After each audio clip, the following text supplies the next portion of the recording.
C'est parti pour 33 km jusqu'à Xunquera de Ambia. Et ça va commencer par un tout petit peu de plat et puis une grosse montée. Il est encore tôt, le jour n'est pas levé, donc je vous retrouve quand il fera jour.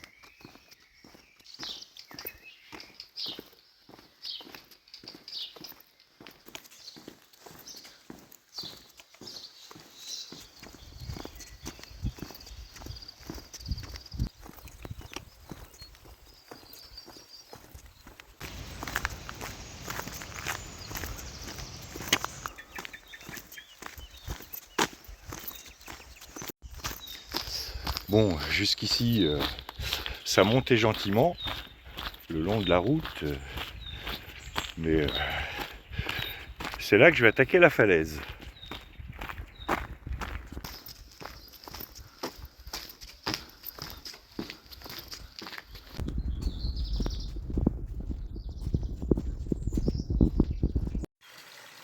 Bon, les distances vers Finistère, Santiago, ok, mais vers Grenade.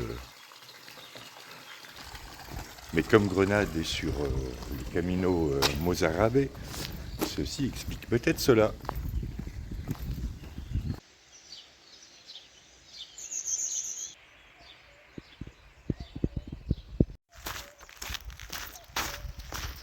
Je commence à voir des eucalyptus. Ça veut dire que je me rapproche.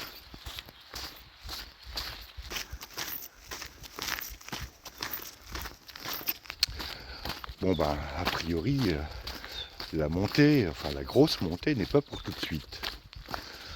On va être dans 2 ou 3 kilomètres. Là-bas, c'est le petit village de Tamiselas. Et c'est après que ça monte, juste en face.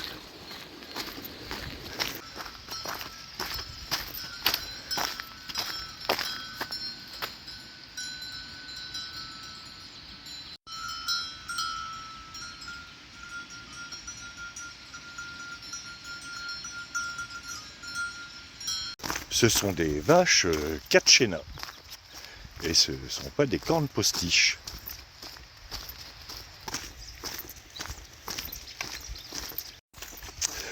Voilà, c'était la minute vache de cette étape. Ça faisait longtemps.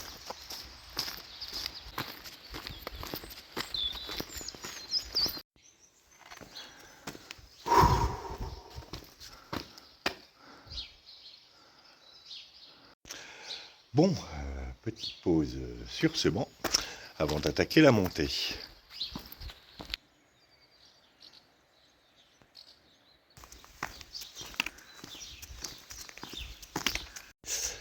Bien après cette pause barre de céréales, massage de pied, il est temps de repartir. Il me reste un peu plus de 26 km à faire.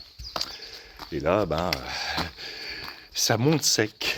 Donc les 4 ou 5 prochains kilomètres vont être assez difficiles.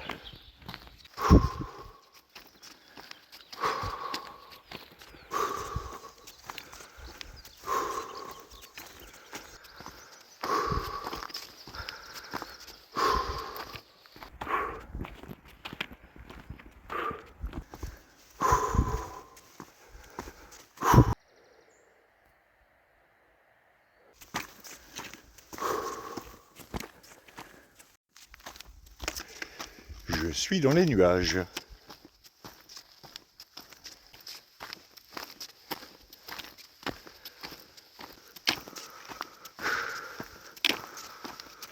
Par contre, je suis pas encore en haut.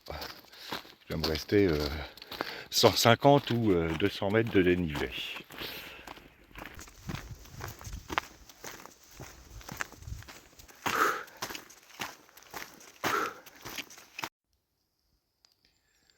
Vous avez sous les yeux un magnifique exemplaire de loche noire. Loche noire ou harion à terre, à ne pas confondre avec une autre loche noire. dont j'ai oublié le nom en latin. Arion quelque chose. C'est un mollusque gastéropode. Mais ça se mange pas. Pas très appétissant. Voilà, c'était la minute ou mini-minute limace de cette étape. Et ça continue de grimper.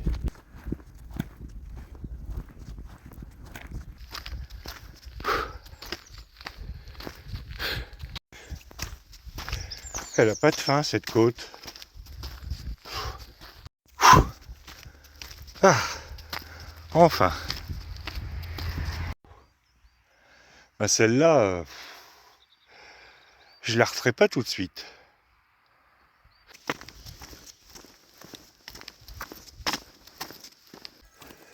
J'aimerais bien trouver un endroit où me poser un petit peu.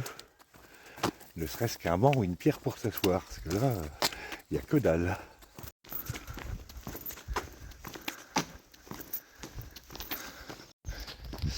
Bon, on est lundi.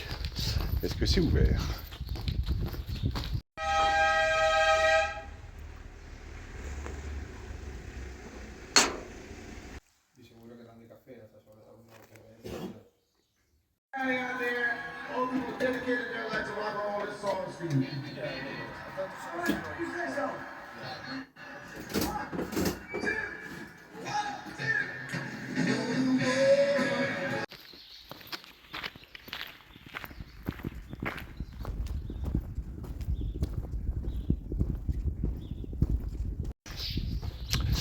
Bien après cette pause second petit déjeuner, il est temps de repartir. Il doit me rester à peu près 21 km à faire.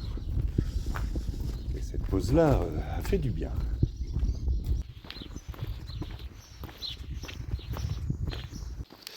Par contre, je ne sais pas comment m'habiller parce que un coup il fait froid et un coup il fait pas froid.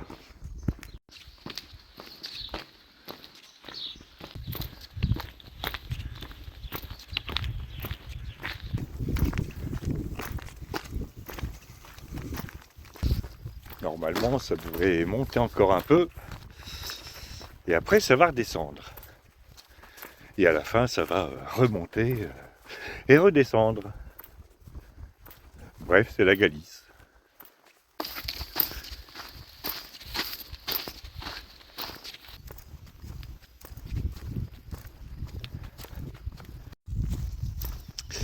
Moins de 150 km de Saint-Jacques-de-Compostelle. Un petit peu dans la douleur, mais on continue.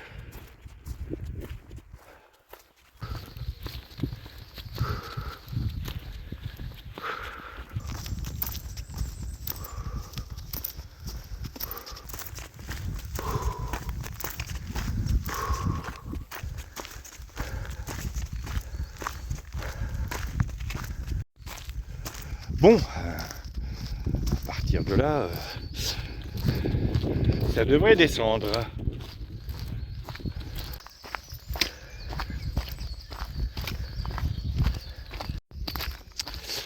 J'ai ressenti une pointe de douleur au niveau du tendon d'Achille gauche. Ça ne me plaît que très moyennement.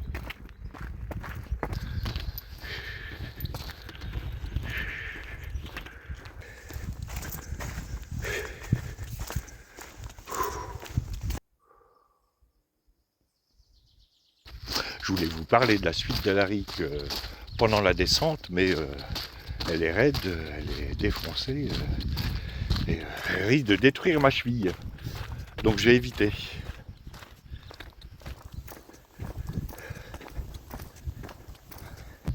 Bien, reprenons avec Alaric.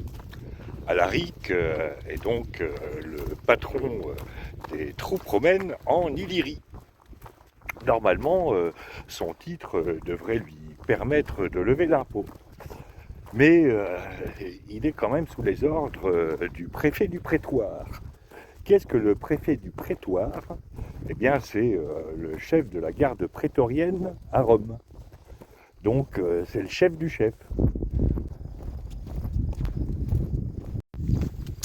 Un peu comme von der Leyen, qui ne sait pas où est l'Illyrie, mais qui veut gouverner les chefs des différents pays. Voilà, ça c'est fait. On devra en trouver d'autres quand même sur von der Leyen. Ça va pas être difficile.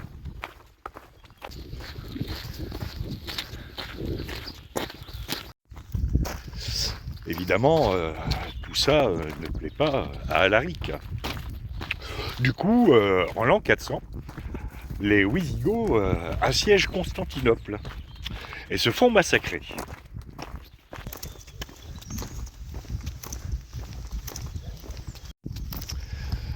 Alaric retourne donc avec ce qui lui reste de ses hommes dans ses pénates et fait le bilan. Oui, en tout cas, le siège de Constantinople, c'est pas Byzance. Il faudrait que je m'allie avec quelqu'un. Après avoir laissé passer un chariot qui l'empêchait de bien réfléchir, Alaric réfléchit à nouveau. Pour battre les Romains dans leur forteresse, il faudrait que je m'allie à quelqu'un. Mais à qui ? Il prend donc son annuaire des barbares et commence à passer en revue ses potentiels alliés.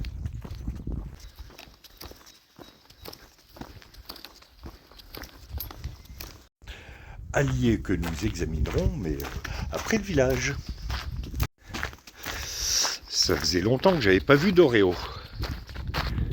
Je crois même que c'est le premier que je vois dans un village parmi ceux que j'ai traversés jusqu'ici.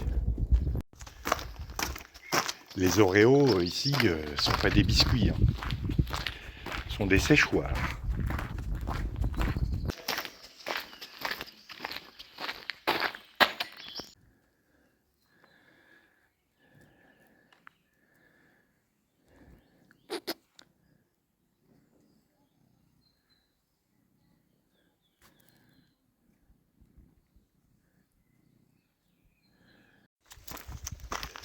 Chat du matin n'arrête pas le pèlerin. Enfin, un petit peu. Quoique, comme on est plus du côté de midi, chat du midi, je souris. Chat du soir, même pas de barre.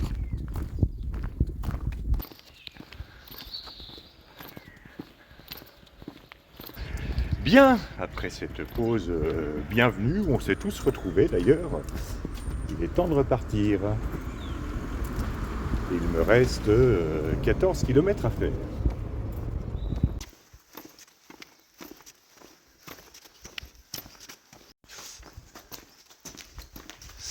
Je commence à sentir quelques gouttes. S'il pouvait ne pas pleuvoir, ça m'arrangerait.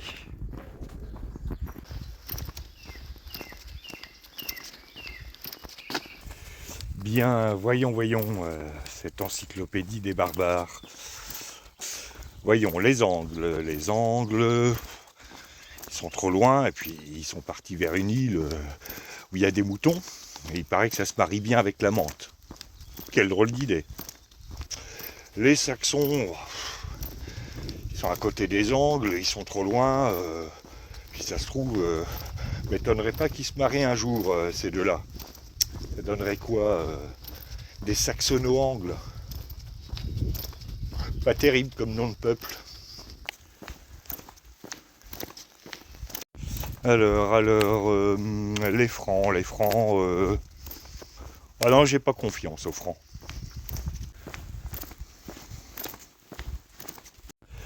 Alors, les suèves, pas assez piquant les suèves, trop suaves. Mais je sais, elle est nulle.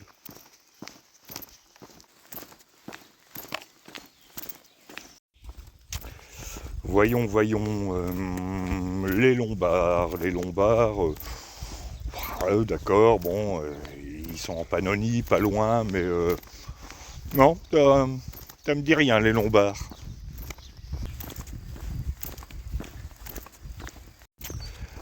Les Vandales, pas mal les Vandales. Ils aiment péter des trucs, donc ça moi j'aime bien. Par contre, faudrait qu'on remplace notre mobilier proto-Ikea. Parce que ça commence à dater. J'aimerais bien récupérer quelques meubles à Rome. Ouais. Ah mais non, ils sont partis vers la Gaule avec les Suèves. Bon, qu'est-ce qui reste ? Ah ben, ouais, les Ostrogoths. Les Ostrogoths, on est cousins, on se connaît bien. Bon, ils sont aux prises avec les Huns, d'ailleurs plus ou moins coquinés avec les Huns. Je peux peut-être m'arranger avec les Huns. Après tout, quand il y en a pour un, il y en a pour l'autre.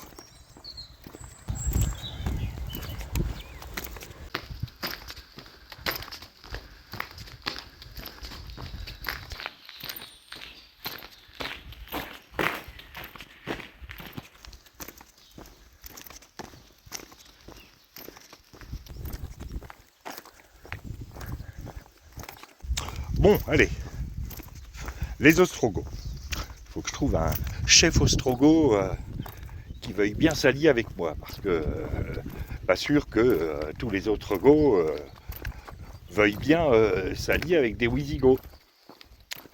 Bon, Ericsson, mon petit Ericsson. Oui, Majesté, vous allez envoyer ce télégramme au chef Radaghez. Radaghez ? C'est un nom de chef, ça ? Qui voulez-vous que ce soit ? Je pensais plutôt à un nom de plat style ragoût, ou alors de soupe de poisson.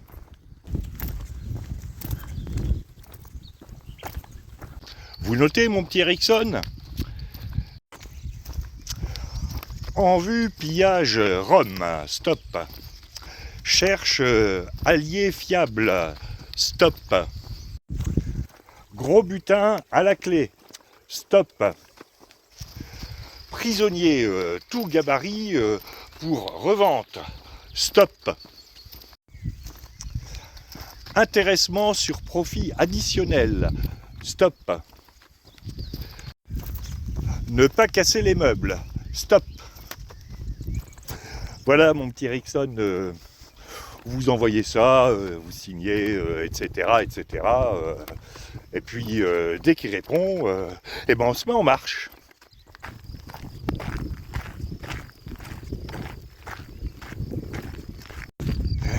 Bien, après cette petite pause en compagnie de Gabriel qui m'a rejoint, il est temps de repartir.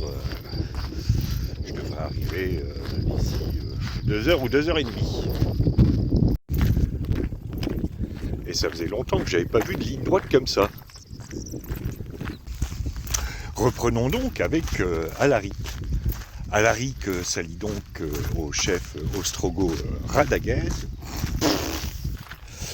Et les deux envahissent le nord de l'Italie. Ils commencent une campagne de pillage dans les règles de l'art, mais en 402, ils sont face à face aux troupes romaines, qui sont commandées par... Mais qu'est-ce qu'il fait Stylicon là ?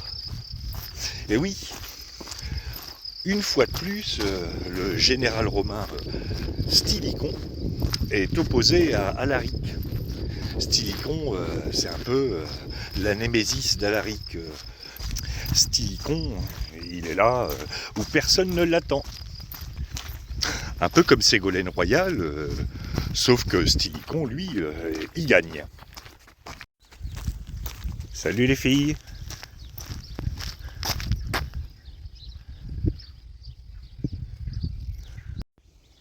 J'ai essayé de faire ça avec mon dos, mais j'y arrive pas.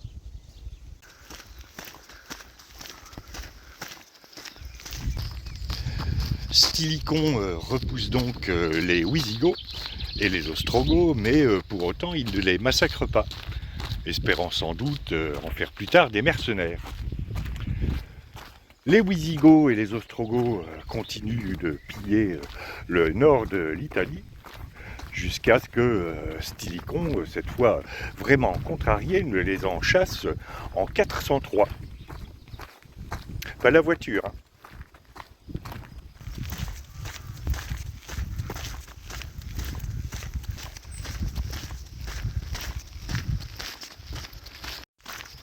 De mauvaise humeur, Alaric retourne donc en Illyrie, mais ce n'est pas pour autant que les Wisigoths restent sages.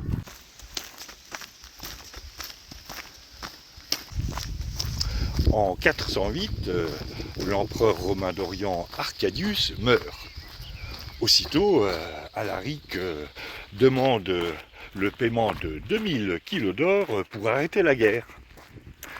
2000 kilos d'or que Stilicon convainc le Sénat de payer. C'est bizarre ce Stilicon. Il les défonce et après il veut bien leur refiler de l'or.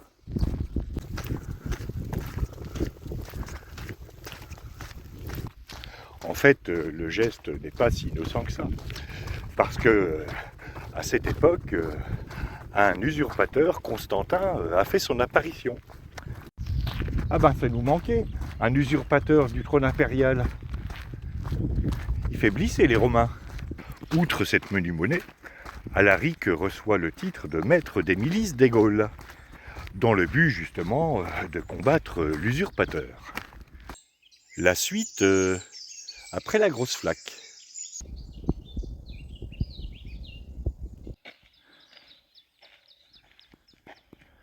Vous comprendrez que je ne filmerai pas en traversant ce pont improvisé.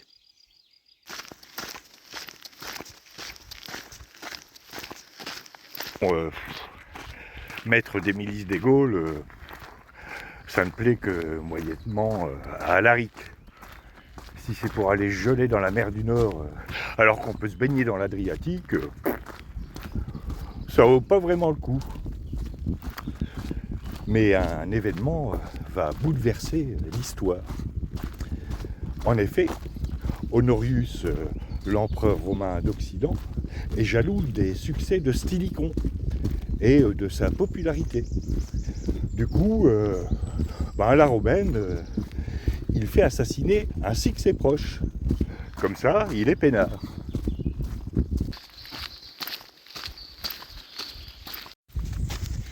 Il est bête cet empereur. Tiens, c'est comme si Emmanuel Macron était jaloux du succès de Bayrou et décidait de le virer. Ouais non, remarque, ça risque pas d'arriver. Désolé, j'ai reparlé de Macron et de Bayrou. Je vais me flageller en arrivant. Quoi, lire un livre de Bruno Le Maire? C'est pas un peu dur comme punition? Quand même. Et je te signale que j'attends ma nouvelle jambe.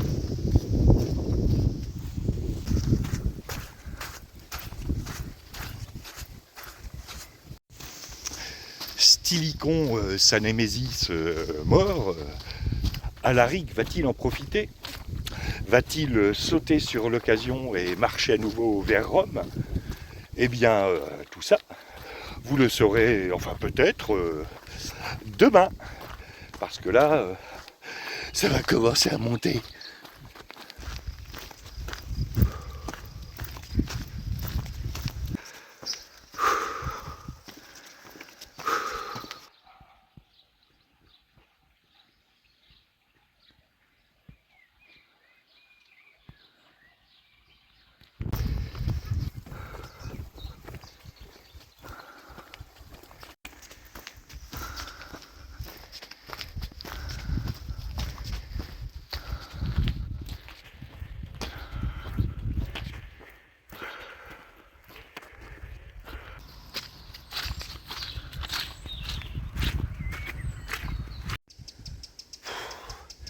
Ces 3 derniers kilomètres, c'est un chemin qui ressemble à rien. Il y a de la boue, des cailloux partout. C'est super douloureux pour les chevilles. C'est vraiment, ça ressemble à rien. Vivement que j'arrive.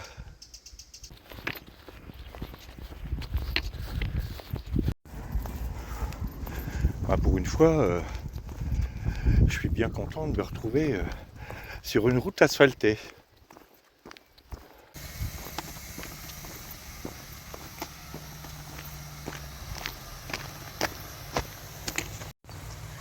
Comme certaines municipalités, ils ont décidé de mettre l'alberguer à Pétaouchnok, à côté d'un complexe sportif, si bien que il faut se retaper 1 kilomètre aller, 1 kilomètre retour pour aller acheter quelque chose. Fin de cette étape de 33 km, c'est pas celle qui me laissera le meilleur souvenir. Les paysages étaient beaux, mais l'état du chemin, c'est vraiment une torture quand on a la cheville un peu en vrac. En plus, l'alberguer est loin du village, donc ça veut dire qu'il va falloir que je marche encore un peu pour acheter 2 3 trucs. Voilà, demain, heureusement, c'est Ourense, un peu plus d'une vingtaine de kilomètres, et j'espère que ça va aller mieux. Voilà, à demain pour de nouvelles aventures.